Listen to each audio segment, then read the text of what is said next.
Bonjour.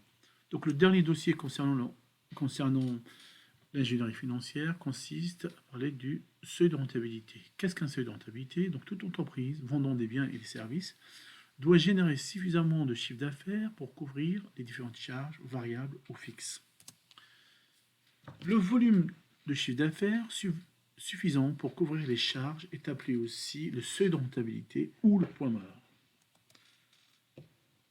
C'est le niveau d'activité pour lequel l'entreprise ne réalise ni perte ni bénéfice.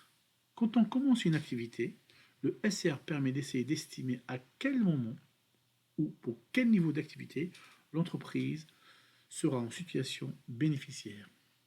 Plusieurs notions à retenir. Première notion, c'est le seuil de rentabilité, c'est le chiffre d'affaires minimum à atteindre pour couvrir les charges de l'entreprise. Il est égal charge fixe divisé par la marge sur coût variable. Deuxième notion, le point mort. À partir de quel moment l'entreprise commence à dégager des bénéfices? Généralement, cela correspond à une date théorique. Il est égal à SR fois 12 divisé par le chiffre d'affaires. Le 12 ici, c'est le nombre de 12 mois. Un chiffre d'affaires réalisé pour 12 mois. Les charges fixes, ce sont des charges supportées même si vous ne produisez rien. Salaire, loyer, chauffage, prime d'assurance, etc. Les charges variables ou frais variables, charges proportionnelles à l'activité, prix d'achat des matières premières utilisées, des marchandises, frais de transport sur achat, etc.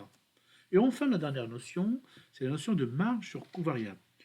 Les coûts variables varient en fonction des quantités produites, ils sont donc fonction du chiffre d'affaires. Elle est égale à chiffre d'affaires moins charge variable. Prenons un exemple. Supposons que j'ai un chiffre d'affaires de 120 000 euros qui correspond à 100%.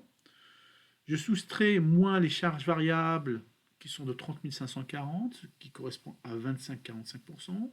30 540 fois 100 divisé par 120 000 est égal à la marge sur coût variable qui est de 89 460 ou au pourcentage 74,55%. Supposons que pour cet exemple-là, les charges fixes sont de 55 450.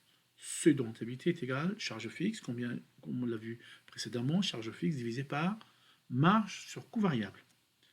Donc 55 450 que je divise par 0,7455 est égal à 74 380.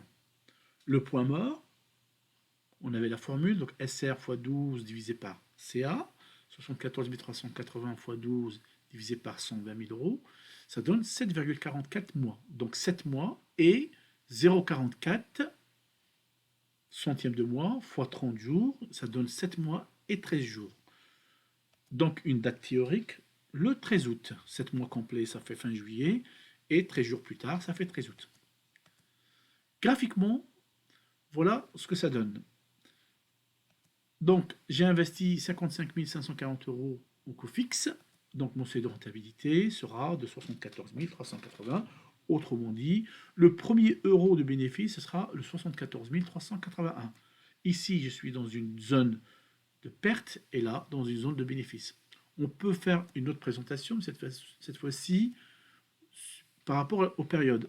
Même chose, j'ai investi 55 540 euros en coût fixe, et donc mon point mort, il est atteint au bout de 7,44 mois, et on l'a vu tout à l'heure, ça veut dire le 13 août. Donc 13 août, ça veut dire à partir du 14 août, on va commencer à dégager des bénéfices.